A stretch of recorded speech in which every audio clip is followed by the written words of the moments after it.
There's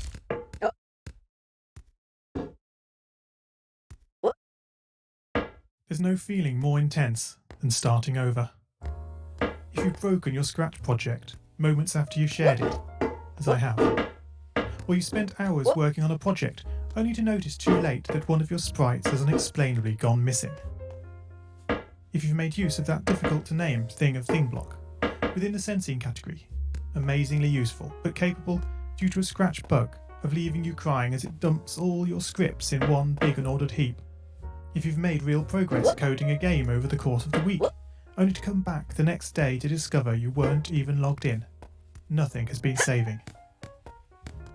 Starting over is harder than starting up. If you're not ready for that, like if you've already had a bad day at school, then what you're about to go through may be too much. Feel free to go away and come back. I'll be here. Alright, thanks for coming with me on this trip. I'll understand if you need to take a break at any point. Just find a safe place to stop and remember to pause the game by pressing P. On Scratch you can find loads of remixed or reimagined recreations of existing games. And with good reason. George Bernard Shaw said, "Imitation is not just the sincerest form of flattery, it's the sincerest form of learning." This game is a recreation of a game that came out in 2017, titled Getting Over It with Bennett Foddy. That game in turn was a homage to a free game that came out in 2002. Both games involved dragging yourself, using a hammer, up a mountain assembled from assets and objects sourced from many other games.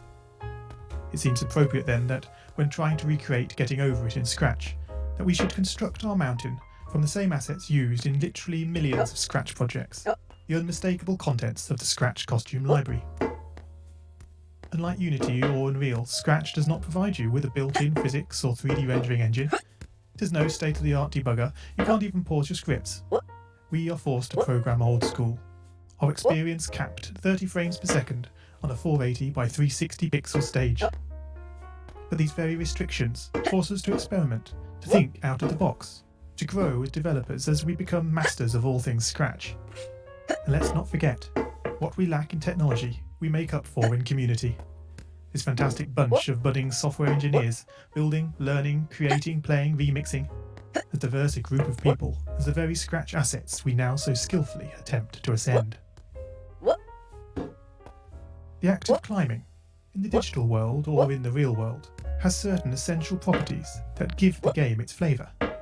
No amount of forward progress is guaranteed.